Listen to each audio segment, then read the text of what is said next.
ഇത് വലുതായി കഴിഞ്ഞാൽ പിന്നെ അമ്മയാന്നുള്ള നോട്ടമൊന്നുമില്ല. മനുഷ്യന്റെ ഇടയിലുള്ള അമ്മയാനുള്ള കൺസിഡറേഷനേ ഉള്ളൂ. അത് വീണ്ടും മീറ്റ് ചെയ്യാൻ വരാം. കടുവയ്ക്ക് ഇഷ്ടമുള്ള തിന്നാൻ ഇഷ്ടമുള്ള ജീവിയാണ് ആനക്കുട്ടികൾ. അത് ഏകദേശം സബ് അഡൾട്ട് വരെ ആന പിടിക്കും. എല്ലാവരും പരസ്പരം കമ്മ്യൂണിക്കേറ്റ് ചെയ്യും. ആ മ്ലാവ് കമ്മ്യൂണിക്കേറ്റ് ചെയ്യും, അവിടെയുള്ള മലയണ്ണൻ കമ്മ്യൂണിക്കേറ്റ് ചെയ്യും. സൗണ്ട് അലാം കോൾ എന്ന് പറയും. ജീവിതത്തിലെ ഏറ്റവും പേടിച്ച് അന്തം വിട്ട് നിന്ന് പോയ സിറ്റുവേഷൻസ് ഉണ്ടായിട്ടുണ്ടോ? ഇതുവരെ കാട്ടിൽ കണ്ടിട്ടുള്ളതിൽ വെച്ചിട്ട് ഏറ്റവും ദ മോസ്റ്റ് ബ്യൂട്ടിഫുൾ സൈറ്റ്, ഏറ്റവും ഭംഗിയുള്ള കാഴ്ച ഏതായിരുന്നു എന്ന് ചോദിച്ചാൽ ഏതാ മറുപടി പറയാ? അതിലൂടെ മഞ്ഞ് താഴേക്ക് ഇറങ്ങി പോകുന്നു, താഴെ ഒരു പുഴ ഒഴുകുന്നു. അത്തരം ഒരു വിഷ്വലൊന്നും ഒരു സാധാരണക്കാരന് ഇമാജിൻ ചെയ്യാവുന്നതിൻ്റെ അപ്പുറത്താണ്. തിരിച്ചേകദേശം ജീപ്പിനടുത്ത് എത്തുമ്പോണ്ട് നേരെ ഞങ്ങളുടെ ഓപ്പോസിറ്റ് കടുവ നടന്നു വരും. ഒരു പൊന്തക്കാട്ടിൽ ഇരുന്നു കൊണ്ട് കാട്ടുപോത്തിനെ കഴിക്കുന്നതും കളിക്കുന്നതും ഒക്കെ ഷൂട്ട് ചെയ്യാൻ പറ്റും. ഇവർക്ക് പേടിയുള്ള ജീവികളുണ്ടോ ഈ കടുവകൾ? അക്ബറിൻ്റെയൊക്കെ കൊട്ടാരങ്ങളിൽ 100 കണക്കിന് ചീറ്റുണ്ടായിരുന്ന പറയുന്ന റെക്കോർഡിങ് വളർത്തിയിരുന്നു. ഹണ്ടിങ്ങിന് ഉപയോഗിച്ചിരുന്നു. അവരെ ചെറിയ ജീവികളെ പിടിക്കാൻ വേണ്ടി ഉപയോഗിക്കും. വെള്ളക്കാട്ടുപോത്തിനെ കണ്ടിട്ടുണ്ടോ? വെള്ളക്കാട്ടുപോത്ത് ആണല്ലേ? ചിന്നാറിലെ വെള്ളക്കാട്ടുപോത്തുണ്ട്. ഈ മനുഷ്യന്മാരും രാജ്യങ്ങളും തമ്മിൽ യുദ്ധം ഉണ്ടാകുന്നത് പോലെ, ടെറിട്ടറിക്കും അതുപോലെ തന്നെ പവറിനൊക്കെ വേണ്ടി യുദ്ധം ഉണ്ടാകുന്ന പോലെ മൃഗങ്ങൾക്കിടയിലും യുദ്ധം ഉണ്ടാകുന്നുണ്ട് എന്ന് പറഞ്ഞു കഴിഞ്ഞാൽ വിശ്വസിക്കാൻ പറ്റുമോ? ഓരോ കടുവയ്ക്കും ഓരോ ടെറിട്ടറി ഉണ്ട്. അത്ര ഈ പ്രായമായ കടുവകൾ മരിച്ചു പോകുന്ന സമയത്ത് അതിൻ്റെ ചുറ്റുമുള്ള ചെറുപ്പക്കാരായിട്ടുള്ള യങ്ങായിട്ടുള്ള കടുവകൾ വന്നിട്ട് പോരാടും ആ ടെറിട്ടറിക്ക് വേണ്ടിയിട്ട്. അതിൽ ഏറ്റവും പവർഫുള്ളായിട്ടുള്ള കടുവ ജയിക്കുന്നു, അവനായിരിക്കും ആ ടെറിട്ടറി. ഇതൊക്കെ കേട്ട് കഴിയുന്ന സമയത്ത് നമുക്ക് വളരെ കൗതുകം തോന്നുന്നുണ്ടെങ്കിലും ശാസ്ത്രീയമായിട്ട് പഠിക്കുമ്പോൾ ഇത്തരം കുറേ കാര്യങ്ങൾ നമ്മളെ ഫോറസ്റ്റിനുള്ളിൽ ഒളിഞ്ഞു കിടക്കുന്നതായിട്ട് കാണാൻ പറ്റും. ഇതുപോലെ കൗതുകമുള്ളതും നമുക്ക് അറിയുന്നതും അറിയാത്തതുമായിട്ടുള്ള ഒരുപാട് കൗതുകമുള്ള കാര്യങ്ങളാണ് നമ്മളുടെ ഇന്നത്തെ സ്പെഷ്യൽ പോഡ്കാസ്റ്റിൽ വൈൽഡ് ലൈഫുമായിട്ട് ബന്ധപ്പെട്ടിട്ട് നമ്മൾ സംസാരിക്കാൻ പോകുന്നത്. And I have a very relevant person to talk about it. Is a film maker, wild life photographer and assistant reservator, Kerala forest department. Prabhu sir, hi sir, നമസ്കാരം. Thank you. സർ, നമ്മൾ ഈ പറഞ്ഞ പോലെ നമുക്കറിയാം ഓരോ കടുവയ്ക്ക് ഓരോ ടെറിട്ടറി ഉണ്ടെന്നൊക്കെ നമ്മൾ എപ്പോഴൊക്കെയോ കേട്ടിട്ടുണ്ട്. അധികം ആളുകൾക്ക് ചിലപ്പോൾ അറിയില്ലായിരിക്കും. പക്ഷേ എങ്കിൽ പോലും മറ്റു ജീവികളിൽ നിന്ന് ഈ കടുവയെ വ്യത്യസ്തമാക്കുന്ന കാര്യം എന്താ? ഇതെങ്ങനെ ഇതിൻ്റെ ടെറിട്ടറി കാത്തു സൂക്ഷിക്കുന്നതെന്നാ പറഞ്ഞു കൊടുക്കുക. ഇതിനൊക്കെ ഫാമിലി ഉണ്ടാവുമോ കടുവ കൂട്ടങ്ങൾക്ക്? ഡെഫിനറ്റ്ലി. അത് ടെറിട്ടോറിയൽ അനിമലാണ് കടുവ. അപ്പോൾ കടുവയ്ക്ക് ഒരു ഏരിയ അതൊരു 3 വർഷം കഴിയുമ്പോൾ, കുട്ടിയായി ഒരു 3 വർഷം കഴിയുമ്പോൾ തന്നെ കടുവ ആ ഗ്രൂപ്പിന് അമ്മ കടുവ ഇവനെ എക്സ്പെൽ ചെയ്യും, പുറത്താക്കും. കാരണം അവൻ പ്രായപൂർത്തിയായി. അവൻ അവൻ്റെതായിട്ടുള്ള ടെറിട്ടറി അവൻ ഓൺ ചെയ്യണം, ഉണ്ടാക്കണം. അപ്പോൾ സ്വാഭാവികമായിട്ട് അടുത്ത് നിൽക്കാൻ പറ്റില്ല. അവൻ പുറത്തു പോകുന്ന സമയത്ത് കാണുന്നത് അടുത്ത ഒരു മെയിൽ കടുവയായിരിക്കും കാണുക. അപ്പോൾ അവൻ അവിടെ ഒരു ടെറിട്ടറി ഉണ്ടാക്കണമെങ്കിൽ അവന് ഫൈറ്റ് ചെയ്യണം. അപ്പോൾ ഈ ഫൈറ്റ് പരമാവധി ഒഴിവാക്കും. നിർബന്ധിത ഘട്ടങ്ങളിൽ ഇവർ ഫൈറ്റ് ചെയ്യും. ഫൈറ്റ് ചെയ്ത് വിജയിക്കുന്നവൻ ആ ടെറിട്ടറി മെയിൻറ്റെയിൻ ചെയ്യും. ഇല്ലെങ്കിൽ അവൻ നീങ്ങി ഒരു പക്ഷേ ഇവിടുന്ന് എത്ര കിലോമീറ്റേഴ്സ് ടൈഗർ പോകും അറിയോ? ഒരു 90-200 സ്ക്വയർ കിലോമീറ്റർ വരെ ഒരു കടുവ ടെറിട്ടറി മെയിൻറ്റെയിൻ ചെയ്യുന്ന എവിഡൻസസ് ഉണ്ട്. 200 സ്ക്വയർ കിലോമീറ്റർ എന്ന് ആലോചിച്ച് നോക്കുക, എത്ര വലിയ കാടാണ് അത് മുഴുവൻ. വേറെ കടുവകൾ കോമ്പറ്റീഷൻ ഉണ്ടാവില്ല. എന്നാൽ സെയിം ടൈം ഇപ്പോൾ വയനാടിനെ പോലുള്ള സ്ഥലങ്ങളാണെങ്കിൽ കാട് ഇങ്ങനെ ഫ്രാഗ്മെന്റഡ് ആയിട്ട് കിടക്കുകയല്ലേ. അപ്പോൾ ചെറിയ കാട് മാത്രമേ അവന് പറ്റുള്ളൂ. അപ്പോൾ ചെറിയ ടെറിട്ടറിക്ക് ഒതുങ്ങേണ്ട സാഹചര്യം അവന് വരുന്നുണ്ട്. അങ്ങനെയാണ് ഇവർ ടെറിട്ടറി മാനേജ് ചെയ്യുന്നത്. പിന്നെ ഈ ടെറിട്ടറിയിൽ വേറെ ആരും കയറാതെ നോക്കാനുള്ള ഒരുപാട് പ്രിക്കോഷൻസ് അവൻ എടുക്കും. അവൻ്റെ സ്ക്രാച്ച് മാർക്കുണ്ട്, അവൻ്റെ സ്ക്രേപ്പ് മാർക്കുണ്ട്. മരങ്ങളിലൊക്കെ ക്ലോ വെച്ച്, ചോരക്കാലി മരങ്ങളിലൊക്കെ ഈവൻ ക്ലോ വെച്ച് മാന്തും. അതിൻ്റെ ഫെറമോൺസ് നിക്ഷേപിക്കും, ഒരു മണം. അത് യൂറിൻ ചെയ്യണം. അതിൽ ഭയങ്കര പഞ്ചൻ്റ് ആയിട്ടുള്ള സ്മെല്ലുണ്ടാവും. അതിൻ്റെ തന്നെ അത് ഡിസ്റ്റിങ്വിഷ് ആണ്. മീൻസ് നമ്മുടെ ഒരു വിരലടയാളമില്ലേ, അതുപോലെ തന്നെ അതിൻ്റെ ഒരു സിഗ്നേച്ചറാണ് അത് മരത്തിൽ നിക്ഷേപിക്കുന്നത്. കണ്ടിട്ടില്ലേ? വളരെ ഫോഴ്സിൽ മൂത്രമൊഴിക്കുന്ന കണ്ടിട്ടുണ്ടാവും കടുവ. അപ്പോൾ ഇങ്ങനെ അതിൻ്റെ ബൗണ്ടറികളെല്ലാം അത് വ്യക്തമായിട്ട് സെറ്റ് ചെയ്യും. അതിനുള്ളിൽ വന്നു കഴിഞ്ഞാൽ വരുന്നവനറിയാം ഇവിടെ ഏതൊരു ആശാനുണ്ട്, വേണമെങ്കിൽ നീ കോമ്പറ്റ് ചെയ്തോ, ധൈര്യമുണ്ടെങ്കിൽ യുദ്ധം ചെയ്തോ. അതാണ് സംഭവം. ഈ ഞാനിങ്ങനെ പറഞ്ഞു കേട്ടിട്ടുണ്ട്, കടുവകളെ ആക്ച്വലി നമ്മൾ പേടിക്കേണ്ട ആവശ്യമില്ല. കടുവകൾ നമ്മൾ മനുഷ്യന്മാരുടെ മുന്നിൽ പെട്ടാൽ അത് ആക്രമിക്കില്ല എന്നുള്ളത്. അതിലെന്തെങ്കിലും സത്യമുണ്ടോ? സാറ് കടുവയെ നേരിട്ട് കണ്ടിട്ടുണ്ടോ? പിന്നെ ഒരുപാട്. ഞാൻ എൻ്റെ സർവീസിൻ്റെ സ്റ്റാർട്ടിങ്ങിൽ തന്നെ കടുവകളെ, നമുക്ക് ഭയങ്കര ആഗ്രഹമാണ് കടുവയെ കാണണം എന്നുള്ളത്. ഫോട്ടോ എടുക്കണം, വീഡിയോ എടുക്കണം എന്നുള്ള ഭയങ്കര ആഗ്രഹം കൊണ്ടാണ് ഞാൻ ആദ്യം വർക്ക് ചെയ്ത റേഞ്ചുകളിൽ ഒന്നാണ് പറമ്പിക്കുളത്തെ ക്രീം ഏരിയയിലാണ് എനിക്ക് വർക്ക് ചെയ്യാനുള്ള സാഹചര്യം ഉണ്ടായത്. അപ്പോൾ അവിടെ വെച്ച് തന്നെ 2-3 കടുവയുടെ എൻകൗണ്ടേഴ്സ് ഉണ്ടായിട്ടുണ്ട്. മീൻസ് കടുവയെ ഫോട്ടോ എടുക്കാനുള്ള സാഹചര്യം, വീഡിയോ എടുക്കാനുള്ള സാഹചര്യം ചിത്രീകരിച്ചിട്ടുണ്ട്. അപ്പോൾ കാര്യം പറയുന്നത്, ഇപ്പോൾ നേരത്തെ ചോദ്യം, കടുവ ഒരിക്കലും നമ്മളെ ആക്രമിക്കാൻ രൂപപ്പെടുത്തിയൊരു ജീവി അല്ല. മനുഷ്യൻ അതിൻ്റെ ഒരു പ്രേ അല്ല. അതിൻ്റെ സ്ഥിരം പ്രൈസ് ഉണ്ടല്ലോ, അതിൽ മനുഷ്യൻ അന്യനാണ്. കാട്ടിൽ നമ്മൾ പോയി നിന്ന് കഴിഞ്ഞാൽ കടുവയ്ക്ക് മാത്രമല്ല ഒരു ജീവിക്കും നമ്മളൊരു കോമ്പറ്റേറ്റീവ് സാധനമല്ല. കാരണം കാടിൽ നിന്ന് എത്രയോ 10,000 വർഷങ്ങൾക്ക് മുമ്പ് നമ്മൾ കൃഷി തുടങ്ങി കാടിൽ നിന്ന് പുറത്തുപോയ മനുഷ്യനാണ്. അതിനുശേഷം നമുക്ക് എന്തൊക്കെ മാറ്റങ്ങൾ വന്നു ശ്രദ്ധിച്ചു നോക്കൂ. നമ്മൾ അന്നത്തെ രൂപമാണോ ഒന്ന്? രൂപം മാറി, മണം മാറി, ശബ്ദം മാറി, നമ്മുടെ പല കഴിവുകളും മാറി. ഇതെല്ലാം കഴിഞ്ഞ് നമ്മൾ കാട്ടിൽ പോയി നിൽക്കുമ്പോൾ ഒരു മൃഗത്തിനും ഞങ്ങളുടെ ഗ്രൂപ്പിലുള്ള ഒരു ജീവി അല്ലല്ലോ ഇത് എന്നുള്ളൊരു തോന്നലുണ്ടാവും. ഒരിക്കലും നമ്മളെ പ്രേ ആയിട്ട് അവർ കണക്കാക്കില്ല. ആ ഒരു പ്രൈവറ്റ് സ്പേസിലേക്ക് നമ്മൾ കടന്ന് ചെല്ലരുത്. അത് നമ്മൾ റെസ്പെക്ട് ചെയ്യണം. ആ റെസ്പെക്ട് കൊടുത്ത് നിങ്ങൾ കടുവയുടെ ഒരു 50 മീറ്റർ അപ്പുറത്ത് നിങ്ങൾ ഇറങ്ങി നിന്നോ കാട്ടിൽ, അതുവരെ മനുഷ്യനായിട്ട് ഇടപെടാത്ത ഒരു കടുവയാണെങ്കിൽ കടുവ മാറിപ്പോവും. എന്നാൽ വളരെ അടുത്ത് ഒരു 5 മീറ്റർ ഉള്ളിൽ പെട്ടെന്ന് പെട്ടുപോയി.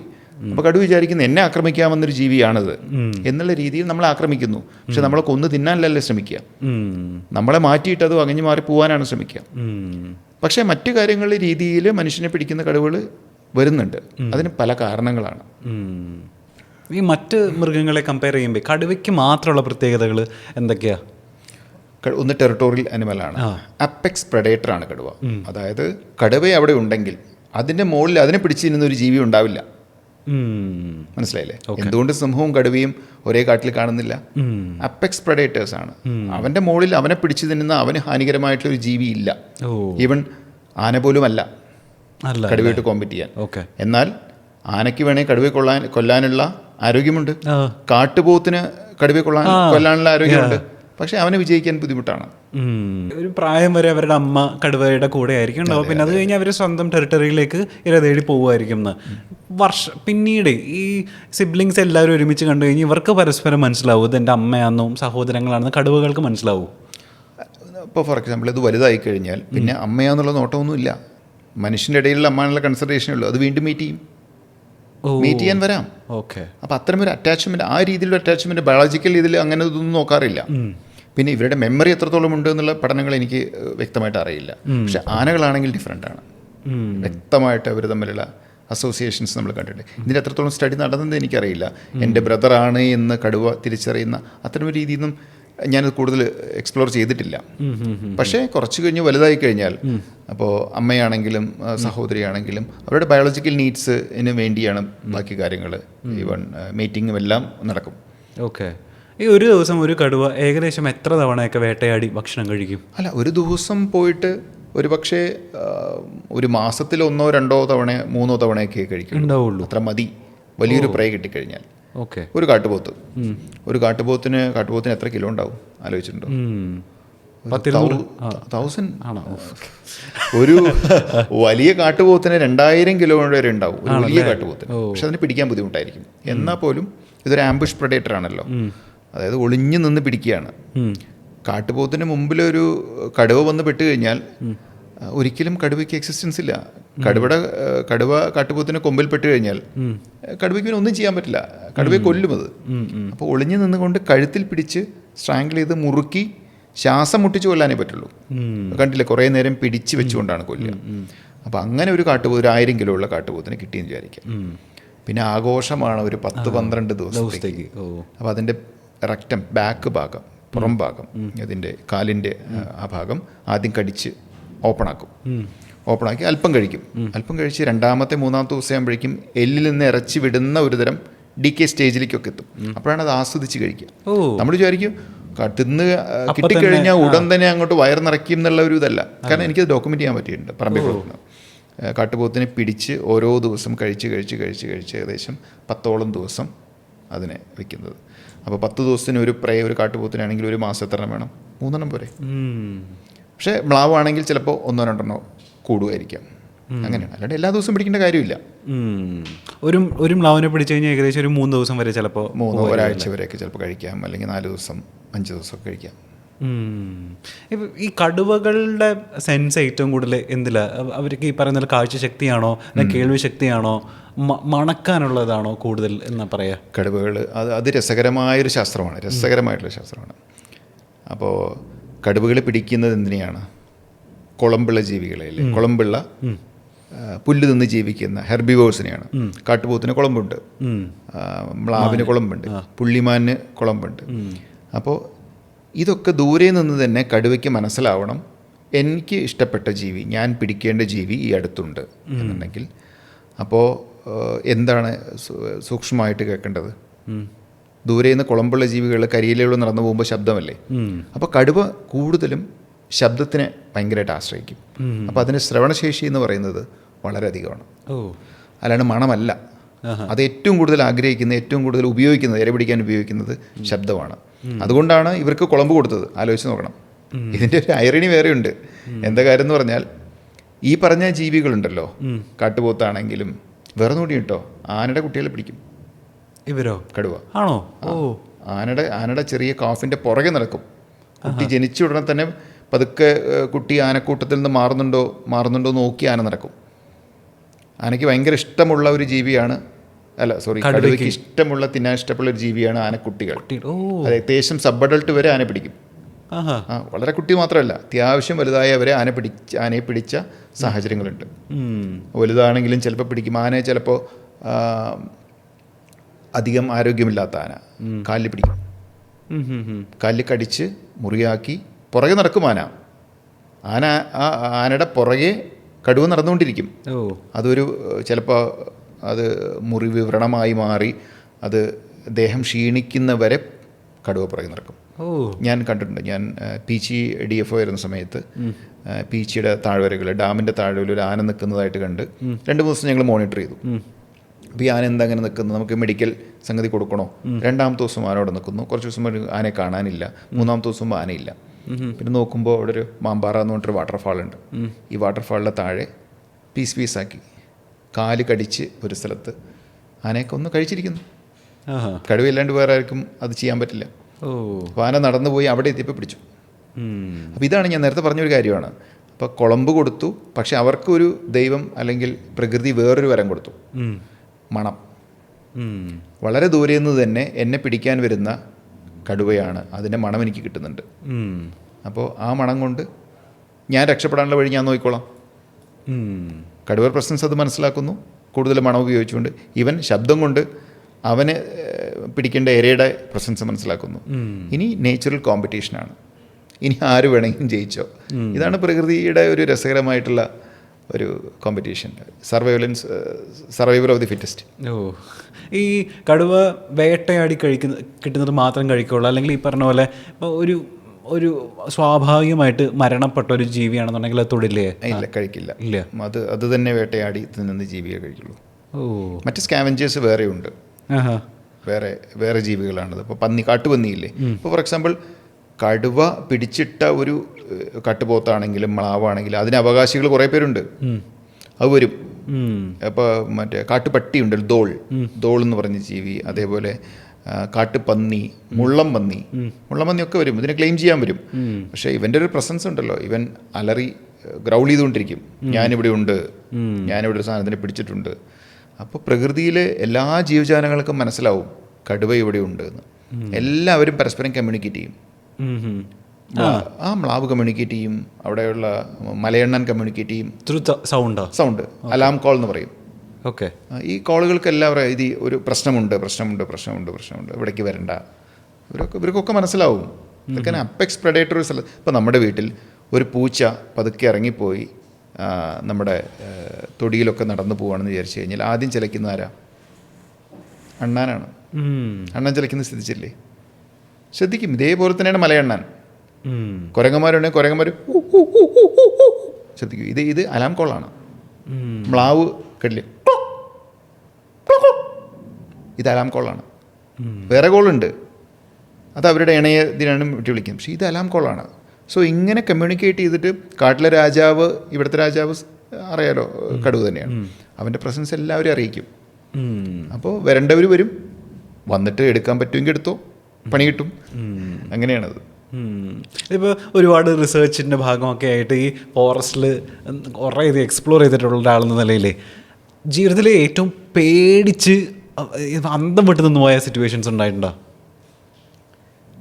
കടുവയെ കണ്ടിട്ട് പേടിച്ചിട്ടൊന്നുമില്ല, അന്തം വിട്ട് നിന്ന് പോയിട്ടുണ്ട്. കാരണം നമുക്കറിയാം നമ്മളെ ഒന്നും ചെയ്യില്ല എന്നുള്ള പൂർണ്ണമായിട്ടുള്ള ബോധ്യമുണ്ട്. പിന്നെ നമ്മളറിയാതെ ആനക്കൂട്ടത്തിനിടയിൽ പെട്ടുപോയിട്ടുള്ള സാഹചര്യമുണ്ട്. ആന ഓടിച്ചിട്ടുണ്ട്, ഞങ്ങളുടെ ജീപ്പിനെ ആന കുത്തിയിട്ടുണ്ട്.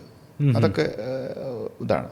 പക്ഷേ നമ്മളവിടെ നിന്ന് രക്ഷപ്പെട്ടു പോയിട്ടുണ്ട്. അങ്ങനെ കാലിനടിയിൽ പെട്ടുപോയ സാഹചര്യങ്ങളൊന്നും ഉണ്ടായിട്ടില്ല. പക്ഷെ ആന ഓടിച്ചിട്ടുണ്ട്. ഞങ്ങൾക്ക് ഫോട്ടോഗ്രാഫിക്കൊക്കെ വേണ്ടിയിട്ട് ആനയുടെ പുറകെ നടക്കുന്ന ഇതുണ്ട്. പക്ഷെ നമുക്കറിയില്ല എപ്പോഴാണ് അത് തിരിയുക എന്നറിയില്ല.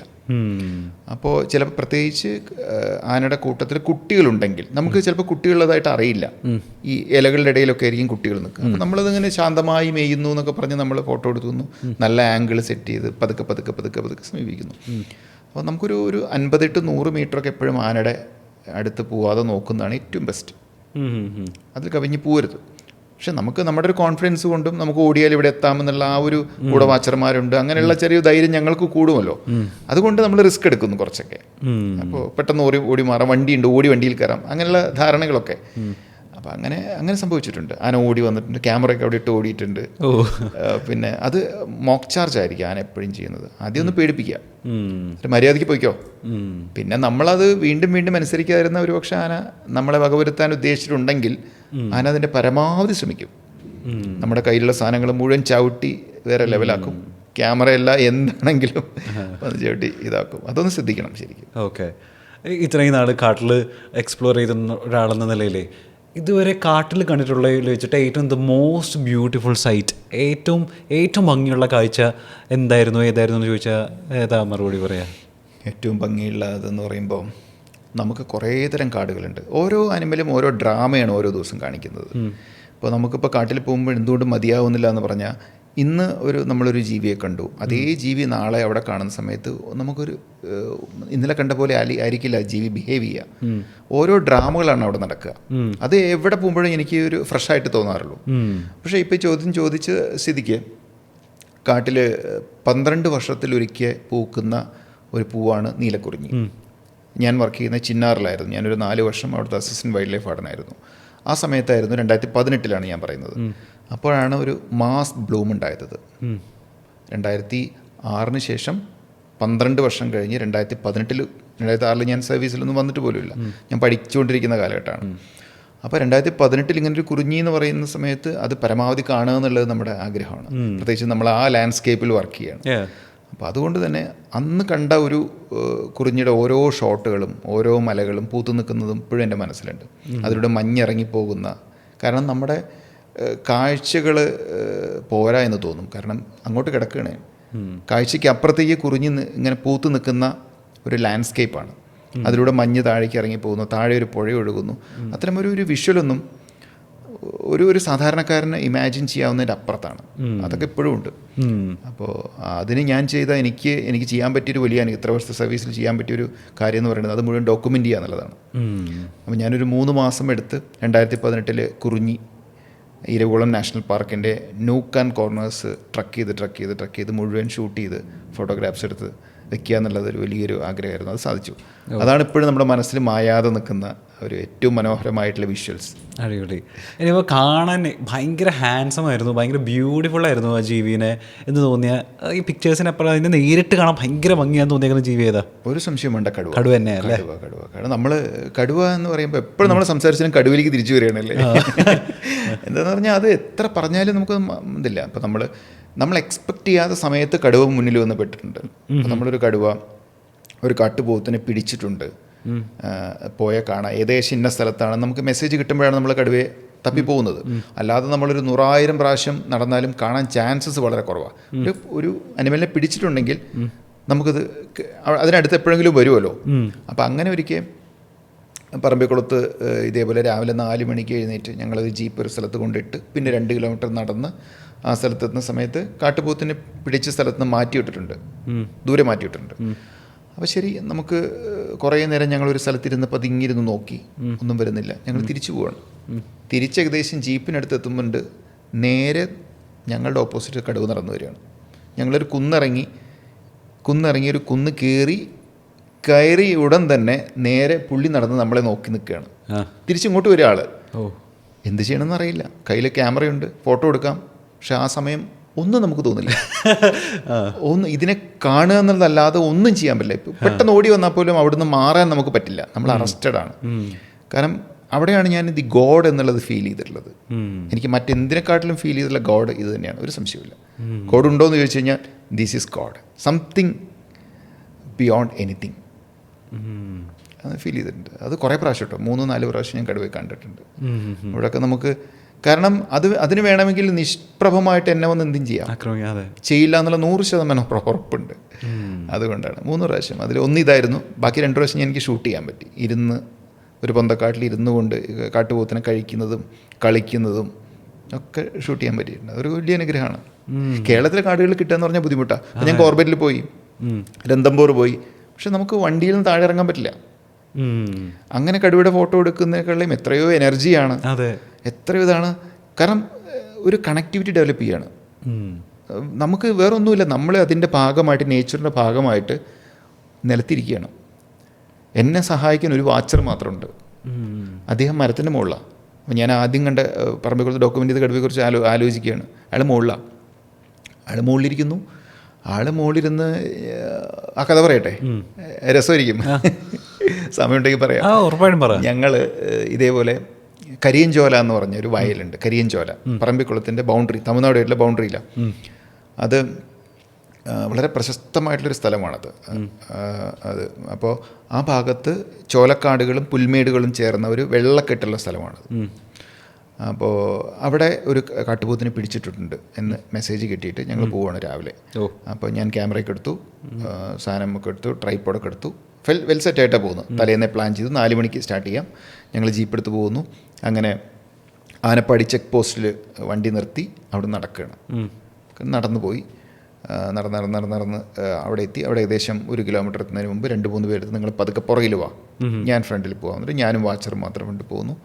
അങ്ങനെ നമ്മൾ അറിയാം കരിയഞ്ചോല ദൂരെ നിന്ന് കാണാൻ പറ്റും, ദൂരെ നിന്ന് കാണാം. അപ്പോൾ ഒരു ചെറിയൊരു കുന്നൊക്കെ കയറി ഞങ്ങൾ ശബ്ദം നോക്കിയിട്ട് തന്നെ പോകണം. അപ്പോൾ അതുകൊണ്ട് കരിയിലകൾ അതിനൊക്കെ, അതുകൊണ്ടാണ് കുറേ പേരെ പുറകിൽ പതുക്കെ വന്നാൽ മതി, ഞങ്ങൾ ആദ്യം പോവാം, കാണുകയാണെങ്കിൽ ഞങ്ങൾ കാണാമല്ലോ എന്ന് പറഞ്ഞൊരു 5:15 മണി ഈ പതുക്കെ വെളിച്ചം വരുന്ന സമയത്തേക്ക് നമ്മളവിടെ എത്തി. കുറച്ച് നേരം വെയിറ്റ് ചെയ്ത് ശകലം വെളിച്ചം വരട്ടെ എന്ന് പറഞ്ഞിട്ട് ഒരു 6 മണിയാകുമ്പോൾ അങ്ങോട്ട് കയറിപ്പോയിട്ട് ചെറിയൊരു കുന്നുണ്ട് ദൂരെ ഇങ്ങനെ പുൽപ്പരപ്പുണ്ട്, വെള്ളമുണ്ട്. നമുക്ക് മനസ്സിലായി മഞ്ഞിൻ്റെ ഒരു പാളി ഇങ്ങനെ നിൽക്കുന്നുണ്ട്. നമുക്കറിയാമല്ലോ, രാവിലെ മഞ്ഞിങ്ങനെ ഇറങ്ങി വന്നിട്ട് ഒരു പാളി പോലെ നിൽക്കും. അങ്ങനെ വിശാലമായിട്ട് പുൽപ്പരപ്പും ചുറ്റും ചോലക്കാടാണ്. ഓക്കെ. അപ്പോൾ വേൾഡ് ഹെറിറ്റേജ് സൈറ്റാണ് കേട്ടോ, ആലോചിക്കണം. യുനെസ്കോയുടെ വേൾഡ് ഹെറിറ്റേജ് സൈറ്റുകളിൽ ഒന്നാണ് ഈ ഭാഗം, പറമ്പിക്കുളത്തിൻ്റെ ഈ കരിയഞ്ചോല ഭാഗം. അപ്പോൾ അത്രയും എക്കോളജിക്കലി ഇമ്പോർട്ടൻസ് ഉള്ള ഭാഗമാണ്. അപ്പോൾ ഒരു കുന്ന് കയറി ഞങ്ങളങ്ങനെ നോക്കുന്ന സമയത്ത് കാട്ടുപോത്ത് ദൂരെ കാണുന്നുണ്ട്. ഒരു 10-30 മീറ്റർ കാട്ടുപോത്ത് കിടക്കുന്നു. അപ്പോൾ ഞങ്ങൾ നോക്കുകയാണ്, ഒന്നും കാണുന്നില്ല, ഡെഫിനറ്റ് ഒരു സാധനമില്ല. അപ്പോൾ ഇവിടെ വരും, ഇവിടെ ഉണ്ടാവും, അവിടെ കിടക്കുന്നുണ്ട്. ഞങ്ങളുടെ മനസ്സിലെന്താണ്, കാട്ടുപോത്ത് ഇവിടെ കിടക്കുന്നു, കടുവ അതിനെ കഴിച്ചുകൊണ്ടിരിക്കുന്നു, അല്ലെങ്കിൽ കടുവ അവിടെ ഇങ്ങനെ ലാവിഷായിട്ട് കിടക്കുന്നു, അത് കാണുന്നു. അതാണ് വിഷ്വൽ നമ്മുടെ മനസ്സിൽ. അപ്പോൾ കടുവ ഇവിടെ ഇല്ല. ഫുൾ നിരാശനായി ഞങ്ങൾ എന്ത് ചെയ്യുന്നറിയാതെ ഞങ്ങളിങ്ങനെ കുന്നിൻ്റെ മുകളിൽ ഇങ്ങനെ നിൽക്കുകയാണ്. ഈ രസകരമായ വിഷ്വലുണ്ട്. ബം എന്നൊരു സൗണ്ട്. പെട്ടെന്ന് എവിടുന്നാന്ന് അറിയുമ്പോൾ താഴെ നിന്ന് എണീച്ച് ഓടുകയാണ് കടുവ. ഈ കുന്നിൻ്റെ മുകളിൽ താഴെ ഒരു സ്ട്രീം വളഞ്ഞു വന്ന് ഇങ്ങനെ ഒഴുകിക്കൊണ്ടിരിക്കുന്നുണ്ട്. ഇവൻ അത് തിന്നിട്ട് ഈ സ്ട്രീമിൽ വന്ന് കിടക്കുക. ഒരു വലിയ ശബ്ദത്തിൽ കടുവ ഓടിപ്പോവാണ്. നമ്മുടെ കംപ്ലീറ്റ് പോയി.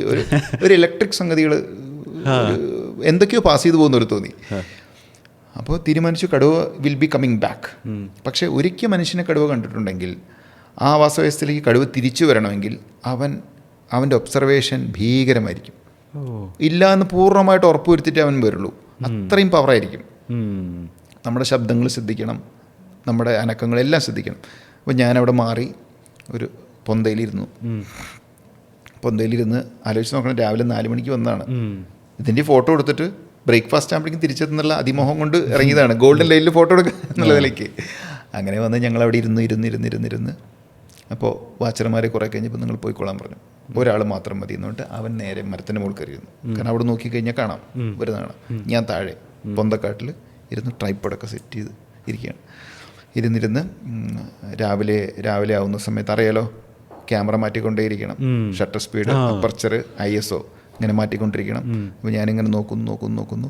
അപ്പോൾ രസകരമായിട്ടുള്ള പ്രകൃതിയിൽ ചെയ്യുന്ന ചേഞ്ചുകളുണ്ടല്ലോ, അതിൻ്റെ ഒരു പഠനശാലയാണ് സത്യം പറഞ്ഞാൽ കാട്. അപ്പോഴാണ് നമ്മളത് മനസ്സിലാവുന്നത്. രാവിലെ വെളിച്ചമാവുന്നതിന് മുമ്പ് ഒരു കാട്ടിലെത്തി നമ്മളിങ്ങനെ നേച്ചർ ഇങ്ങനെ ഉണരുന്നത് കാണുകയാണ്. അപ്പോൾ പതുക്കെ വെളിച്ചം വരുന്നു, ഇലകളുടെ മുകളിൽ കൂടെ ഇങ്ങനെ ഒഴുകി ഒഴുകി വരുന്ന വെളിച്ചത്തിന് നമുക്ക് കാണാൻ പറ്റും. പെട്ടെന്ന് അണ്ണാന്മാർ ആക്റ്റീവ് ആവുന്നത്, ചെറിയ ചെറിയ ജീവികൾ ആക്റ്റീവ് ആവുന്ന ശബ്ദങ്ങൾ, അതൊക്കെ ഇങ്ങനെ കൂടി കൂടി വരികയാണ്. ഞാൻ എൻ്റെ അതിനനുസരിച്ച് ക്യാമറ മാറ്റിക്കൊണ്ടിരിക്കുന്നു, എല്ലാ സംഗതികളും മാറ്റുന്നു.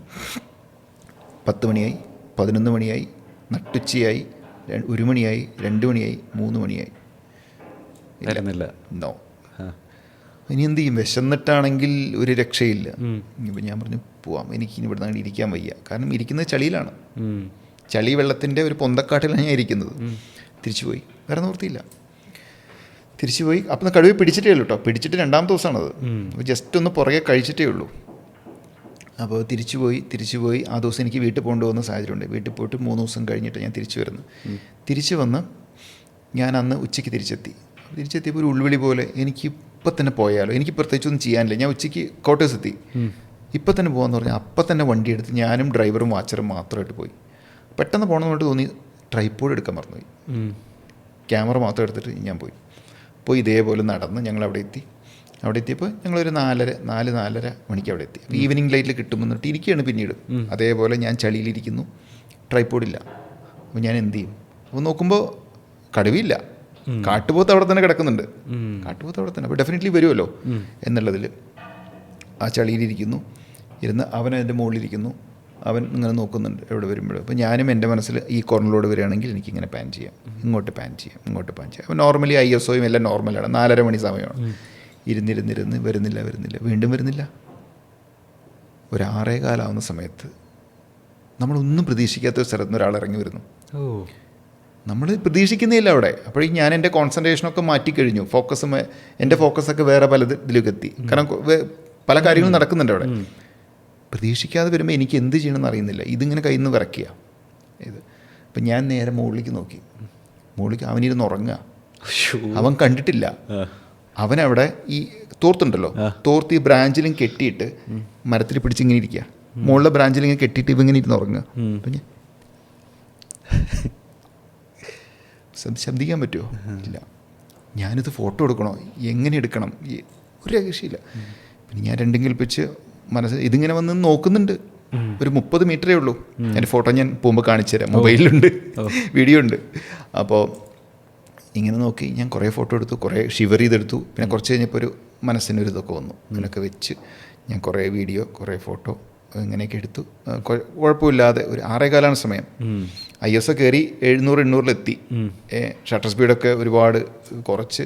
അപ്പോൾ വിറച്ച് കഴിഞ്ഞാൽ ഔട്ടാവും. എന്നാലും റെക്കോർഡിങ് അത് ചെയ്തു. അത് കഴിഞ്ഞ് കുറേ കഴിഞ്ഞപ്പോൾ അവൻ എണീറ്റു.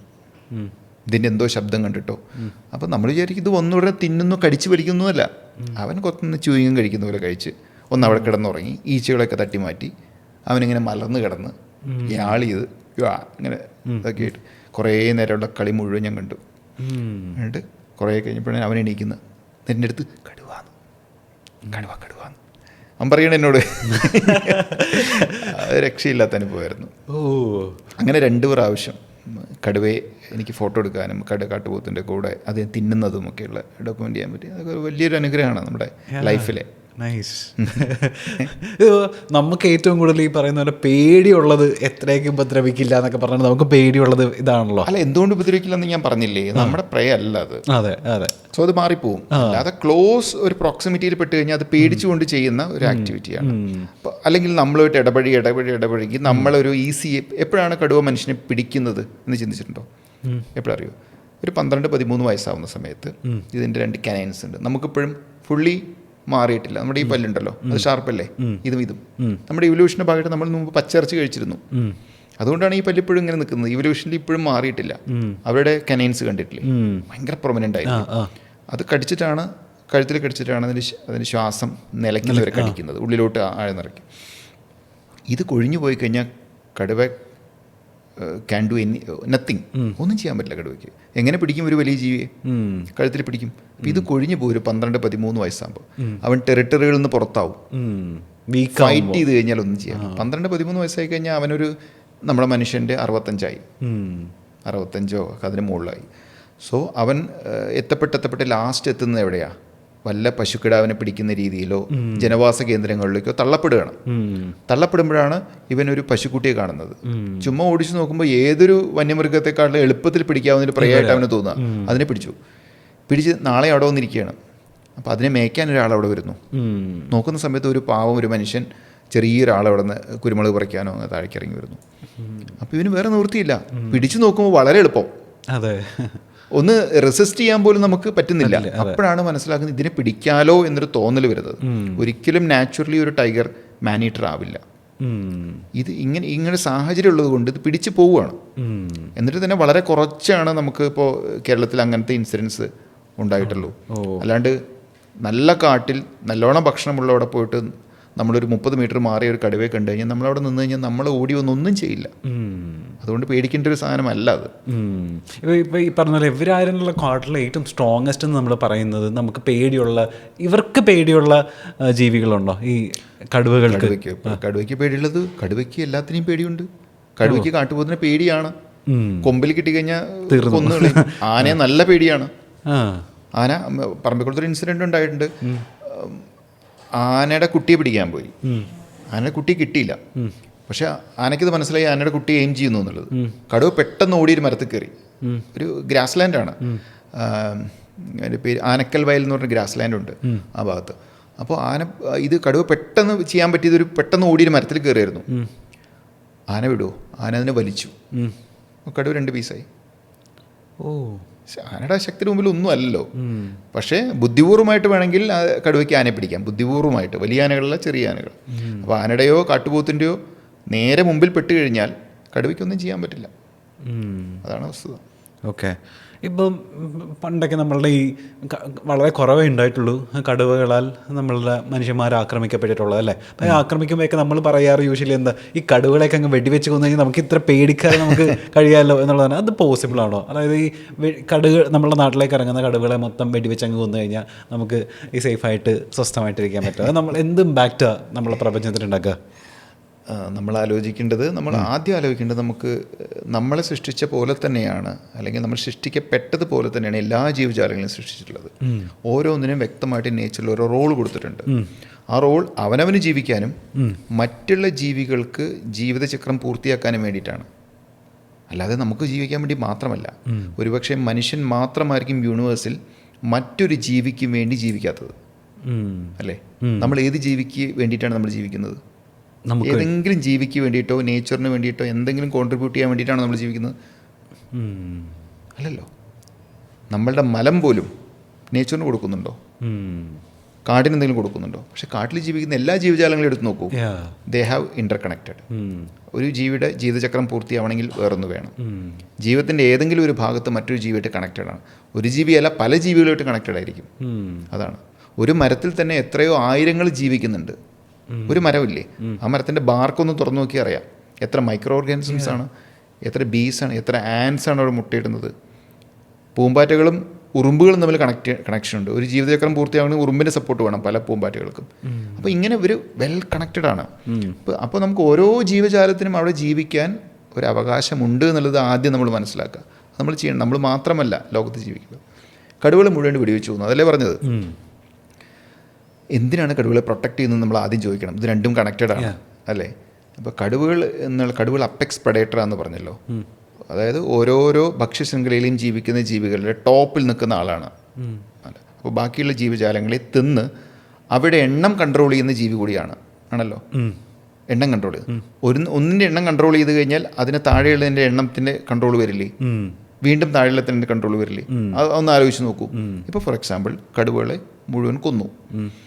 അപ്പോൾ ഇപ്പോൾ നമ്മുടെ ലാൻഡ്സ്കേപ്പിൽ വേറെ ഒരു അപ്പെക്സ് പ്രെഡേറ്റർ ഇല്ല എന്ന് വിചാരിക്കുക. കടുവകൾ മാത്രമാണ് അപ്പെക്സ് പ്രെഡേറ്റർ. കാട്ടുപോത്തിന് ആര് പിടിക്കും? മ്ലാവിനെ ആര് പിടിക്കും? കാട്ടുപോത്തിനെയും മ്ലാവിനെയൊക്കെ ശരിക്കും പിടിക്കുന്നത് നല്ല ബുദ്ധിമുട്ടാണ്. ഇവരെ പിടിച്ചില്ലെങ്കിൽ അവിടെയുള്ള പുല്ലുകളുണ്ടല്ലോ, അവർ കഴിക്കുന്ന സസ്യങ്ങളുണ്ടല്ലോ, അത് സ്വാഭാവികമായിട്ട് തഴച്ചു വളരും ഇല്ലേ? ഇത് മുഴുവൻ തിന്നു തീർക്കില്ലേ? ഈ കാട്ടുപോത്തും മ്ലാവും അധികമായി കഴിഞ്ഞാൽ അവിടെയുള്ള പുല്ലുകൾ മുഴുവൻ പോവുകയാണ്. ഒരു ലാൻഡ്സ്കേപ്പ് മുഴുവൻ മാറുകയാണ്. അപ്പോൾ അതിനെ കൺട്രോൾ ചെയ്ത് നിർത്തണം. ചില സ്ഥലത്ത് നല്ല പുല്ല് വളരണം, ചില സ്ഥലത്ത് പുല്ലുകൾ കുറയണം. അപ്പോൾ തീരെ പുല്ലില്ലാതിരിക്കാൻ പറ്റില്ല. മുഴുവൻ പുല്ലും മുഴുവൻ ഈ വളർന്നു വരുന്ന എല്ലാ ചെടികളും തിന്ന് നശിപ്പിച്ചു കഴിഞ്ഞാൽ അതുള്ളത് കൊണ്ടുള്ള ഒരു സാധനമാണ് ഏറ്റവും അമൂല്യമായിട്ടുള്ള വെള്ളം. വാട്ടർ എങ്ങനെ ഉണ്ടാവുന്നത്? ഈ മരങ്ങളും പുല്ലുകളും എല്ലാം ഉള്ള ഹാബിറ്റാറ്റിലാണ് വെള്ളം ഉണ്ടാവുള്ളൂ. അപ്പോൾ വെള്ളം പോലും ഉണ്ടാവില്ല എന്ന് സാരം. ഒരു ജീവി ഒരു സ്ഥലത്തു നിന്ന് പോയി കഴിഞ്ഞാൽ അത് ഉണ്ടാക്കുന്ന ഇമ്പാക്റ്റ് ഭീകരമാണ്.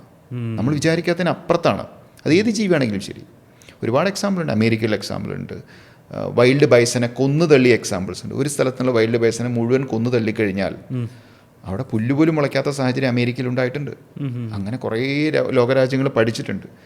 വൂൾഫിനെ കൊന്നു തള്ളിയ സ്ഥലങ്ങളുണ്ട്, അവിടെ ഉണ്ടായ മാറ്റങ്ങൾ. ബാഡ്ജറുകളെ കൊന്നു തള്ളിയതുണ്ട്. അങ്ങനെ ഓരോ സ്ഥലത്തുനിന്നും ഒരു ജീവി അപ്രത്യക്ഷമാകുമ്പോഴാണ് അതിനൊരു നിഷ് എന്ന് പറയും, അതിനൊരു സ്പേസ് ഉണ്ട്. ആ സ്പേസിൽ ആ ജീവിക്ക് മാത്രമേ റോള് കൈകാര്യം ചെയ്യാൻ പറ്റുള്ളൂ, പരിസ്ഥിതിക്ക് റോൾ ചെയ്യാൻ പറ്റുള്ളൂ. ആനകൾ എന്തൊരു വലിയ എക്സാമ്പിളാണ്. ഇക്കോളജിക്കൽ എഞ്ചിനീയർമാരാണ് ആനകൾ. അത്രയും നമ്മൾ കാണിക്കുന്ന എഞ്ചിനീയറിംഗ് അല്ല. കാട്ടിൻ്റെ ഒരു ജൈവ വ്യവസ്ഥ കാത്തു സൂക്ഷിക്കാൻ കുറേ ആളുകൾ വേണം, പണിയെടുക്കുന്നുണ്ട്. അതിൽ ഫസ്റ്റ് എഞ്ചിനീയർ ആനയാണ്. എങ്ങനെയാണെന്നറിയോ? എന്തുകൊണ്ടാണ് ആന എഞ്ചിനീയർ എന്ന് പറയുന്നത്? അപ്പോൾ ഓക്കെ, ആന ഈസ് എൻ എക്കോളജിക്കൽ എഞ്ചിനീയർ.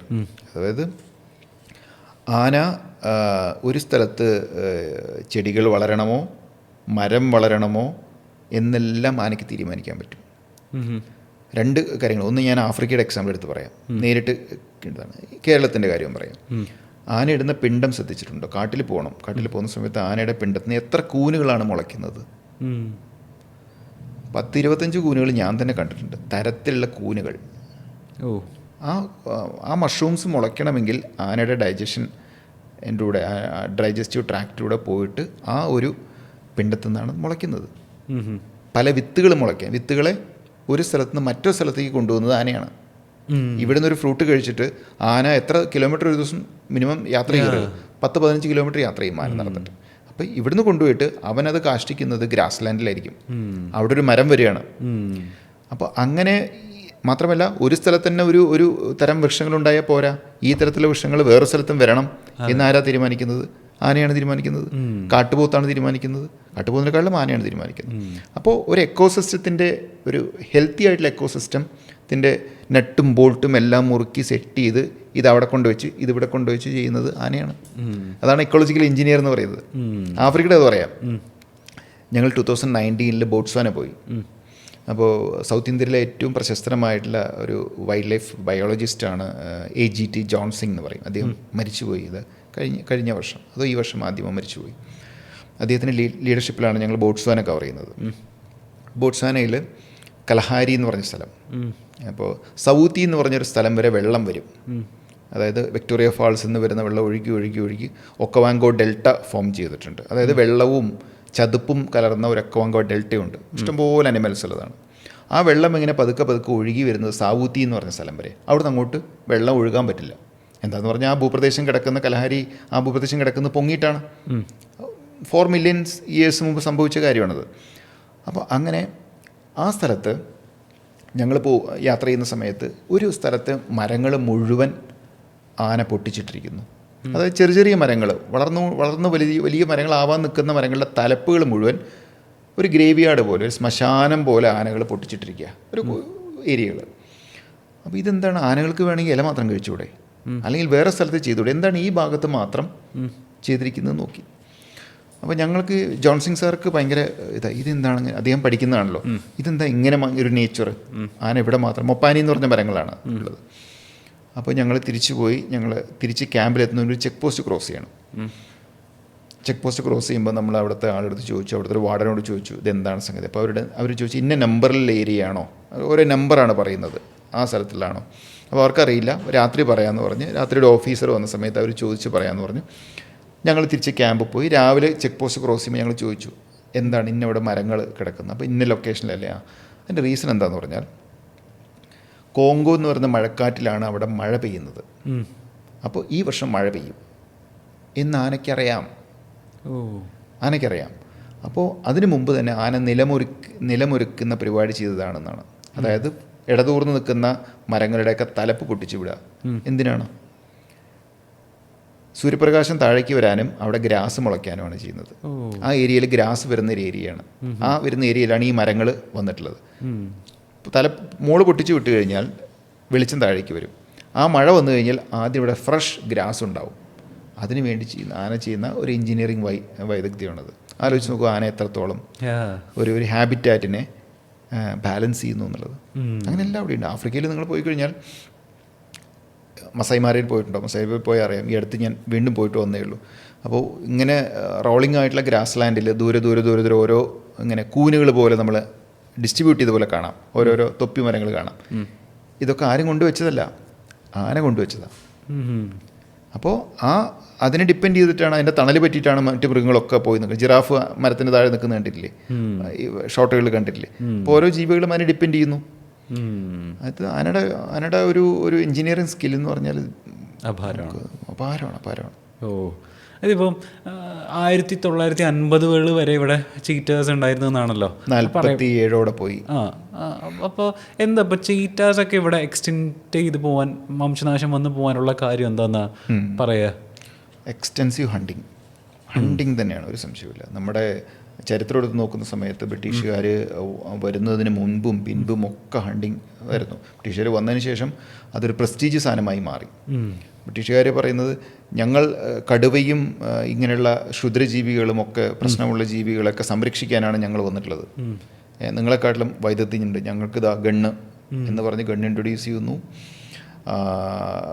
അപ്പോൾ അതിൻ്റെ ഭാഗമായിട്ട് നാട്ടുരാജ്യക്കാർ ഇഷ്ടം പോലെ ഹണ്ട് ചെയ്യുമായിരുന്നു. പ്രത്യേകിച്ച് ചീറ്റയുടെ കാര്യം പറയുകയാണെങ്കിൽ, ചീറ്റ ഒരിക്കലും ഒരു കടുവയെ പോലുള്ള വളരെ സ്ട്രോങ് ആയിട്ടുള്ള ജീവിയൊന്നുമല്ല.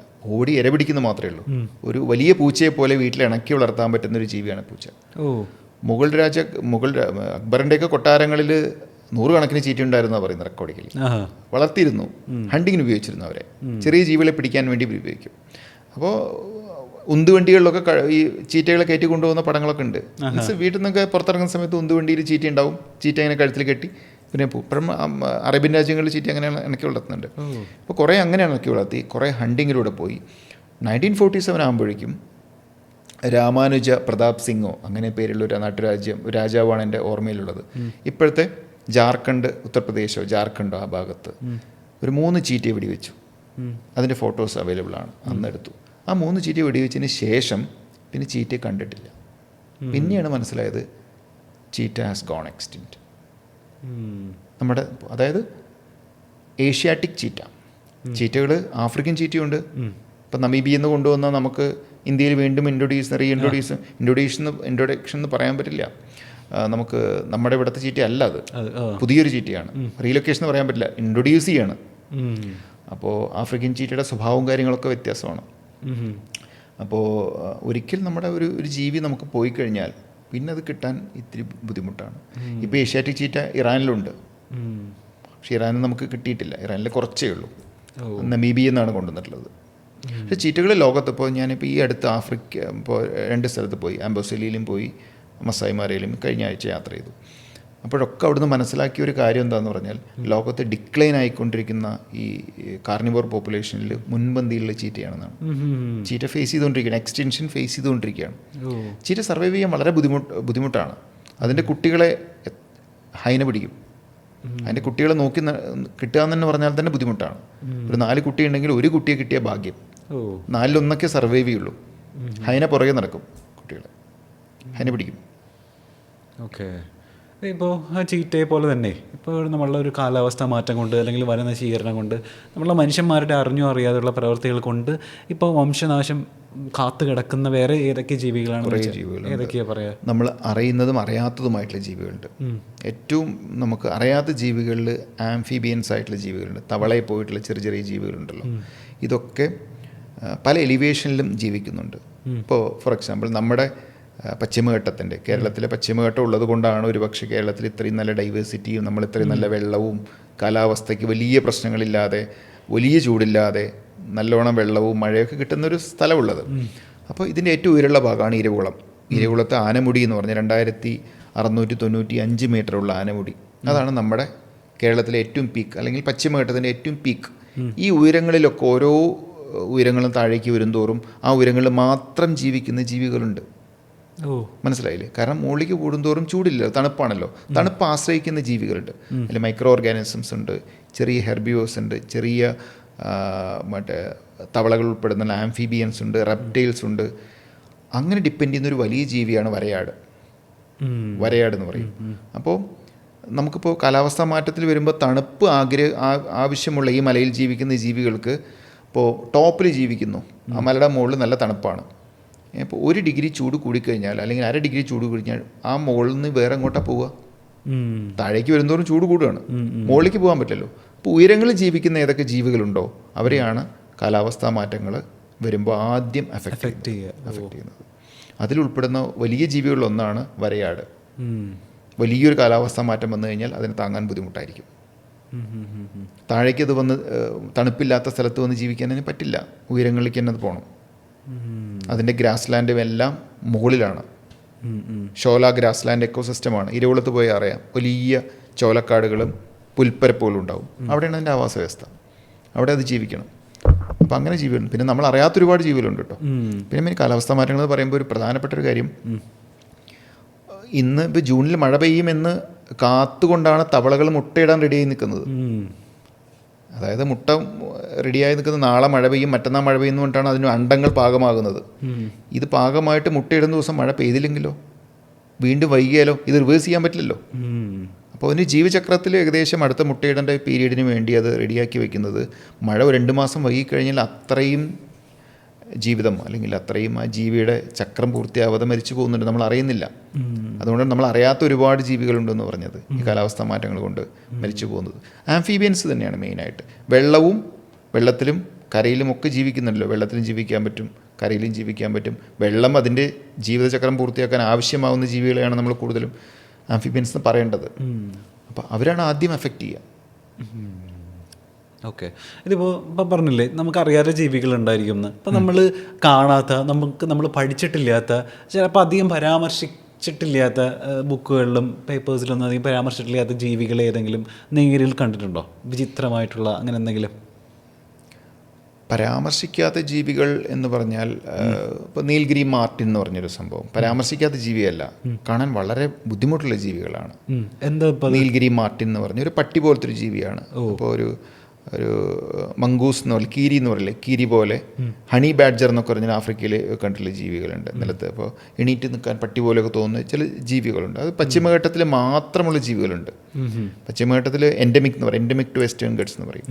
അതും കേരളത്തിൻ്റെ കുറേ ചെറിയ പോക്കറ്റിൽ മാത്രം ജീവിക്കുന്ന ജീവിയാണ്. അത് ചോലക്കാടുകളിൽ, ഇപ്പോൾ ഷോല നാഷണൽ പാർക്ക്, ഇരുവളത്തിന് ഷോല നാഷണൽ പാർക്കിലൊക്കെ കൂടുതലും കാണുന്ന ഒരു ജീവിയാണ്. ഇതൊന്നും റെക്കോർഡ് ചെയ്യപ്പെട്ടിട്ടുണ്ട്, പക്ഷേ കാണാൻ ബുദ്ധിമുട്ടാണ്. വളരെ റെയറായിട്ടുള്ള ജീവിയിൽ ഒന്നാണത്. അങ്ങനെ കുറേ ജീവികളുണ്ട്. ഇപ്പോൾ മറ്റേ നാസിക്ക ബെട്രാക്കസ് സഹേദ്രൻസിസ് എന്ന് പറഞ്ഞൊരു ജീവിയുണ്ട്. പാതാളത്തവള എന്ന് പറയും, പാതാളത്തവള. അത് ഇപ്പോൾ കുറേ പോപ്പുലാരിറ്റി വന്നു കഴിഞ്ഞു ആ തവളയ്ക്ക്. ആ തവള നീല പർപ്പിൾ ഫ്രോഗ് എന്നാണ് പറയുക, പന്നിമുക്കൻ എന്ന് പറഞ്ഞ തവള. അതൊക്കെ ദിനോസറിൻ്റെ യുഗത്തും തൊട്ട് ഇപ്പോഴും എക്സിസ്റ്റ് ചെയ്യുന്ന ജീവിയാണ്. എൻഡമിക് ടു വെസ്റ്റേൺ ഗട്ട്സ് ആണ്. ശ്രീലങ്കയിൽ അതിൻ്റെ കസിൻസ് ഉണ്ട്. അപ്പോൾ നമ്മുടെ ഇവല്യൂഷനൊക്കെ ആയിട്ട് ബന്ധപ്പെട്ടതാണ്. ഇങ്ങനെ അപൂർവമായിട്ടുള്ള ചില ജീവികളുണ്ട്. ഓക്കെ, ഇപ്പോൾ ജീവികൾ മാത്രമല്ലാതെ ഇപ്പോൾ ഏതെങ്കിലും സംഭവങ്ങൾ, ഇപ്പോൾ കാട്ടിൽ ഒരുപാട് ട്രാവൽ ചെയ്ത ആളെന്ന നിലയിൽ കാട്ടിൽ കണ്ട ഏതെങ്കിലും വിചിത്രമായിട്ടുള്ള സംഭവങ്ങളോ അല്ലെങ്കിൽ കാഴ്ചകളോ എന്തെങ്കിലും ഉണ്ടോ? വിചിത്രമായിട്ടുള്ളതെന്ന് പറഞ്ഞാൽ ഒന്ന് ഞാൻ പറഞ്ഞത് ഈ ഒരു വെള്ളക്കാട്ടുപോത്തിനെ കണ്ടിട്ടുണ്ടോ? ഓ, വെള്ളക്കാട്ടുപോത്തുണ്ട് ആണല്ലേ? ചിന്നാറിലെ വെള്ളക്കാട്ടുപോത്തുണ്ട്. അതൊരു ലാൻഡ്സ്കേപ്പിൽ മാത്രം കാണുന്ന ഒരു ജനറ്റിക് എക്സ്പ്രഷനാണത്. അല്ലാതെ വേറൊരു ജനുസോ സ്പീഷീസോ വെറൈറ്റിയോ അങ്ങനെയൊന്നുമല്ല. അതിൻ്റെ മെലാനിൻ കണ്ടൻറ്റിൻ്റെ വേരിയേഷൻസ് കൊണ്ട് സംഭവിക്കുന്ന ഒരു വെള്ള നിറത്തിലായി പോവുക. അതേപോലെ പറമ്പിക്കുളത്ത് കണ്ടു കഴിഞ്ഞാൽ ലെപ്പഡാണെന്ന് തോന്നുന്ന കടുവയുണ്ട്, പുള്ളിപ്പുലിയാണെന്ന് തോന്നുന്ന കടുവയുണ്ട്. അങ്ങനെ പാറ്റേണിൻ്റെ വേരിയേഷൻ, പാറ്റേൺ മാറി, കുറച്ച് പുള്ളികൾ കണക്ട് ചെയ്തു, ഇരുണ്ടു പോകുന്ന നിറമായി മാറി. അങ്ങനെയുള്ള ചില അപൂർവമായിട്ടുള്ള ജീവികളുണ്ട്. അല്ലെങ്കിൽ ആ ജീവിയെ ഞാൻ ഫോട്ടോയിൽ കണ്ടുള്ളൂ, ഞങ്ങൾ ക്യാമറ ട്രാപ്പിംഗ് ഓപ്പറേഷൻസിൽ കണ്ടിട്ടുണ്ട്. പക്ഷേ വെള്ളക്കാട്ടുപോത്തിനെ ഞാൻ ഡോക്യുമെൻ്റ് ചെയ്തിട്ടുണ്ട്. അത് കാണാൻ വളരെ റെയറാണ്. നമുക്ക് ചിലപ്പോൾ ആഴ്ചകളോളം ഇരിക്കേണ്ടി വരും ചിലപ്പോൾ. അത് മഞ്ഞപ്പെട്ടിയുടെ താഴ്വരകളിൽ, ചിന്നാറുമായിട്ടുള്ള താഴ്വരകളിൽ മാത്രം കാണുന്ന ഒരു കാട്ടുപോത്താണ്. അങ്ങനെ അപൂർവമായിട്ടുള്ള ചിലങ്ങൾ കാഴ്ചയിൽപ്പെടാറുണ്ട്. അതേപോലെ ചില മംഗൂസ് ഉണ്ട്, കീരി വർഗ്ഗത്തിൽപ്പെട്ടതുണ്ട്. ഫുൾ കറുത്ത മംഗൂസും മുഴുവൻ വെള്ളയായിട്ട്, പകുതി വെള്ളയായിട്ടുള്ളതിനെ കണ്ടിട്ടുണ്ട്. അതൊക്കെ അപൂർവമായിട്ട് കാട്ടിൽ കണ്ടുപോയതാണ്.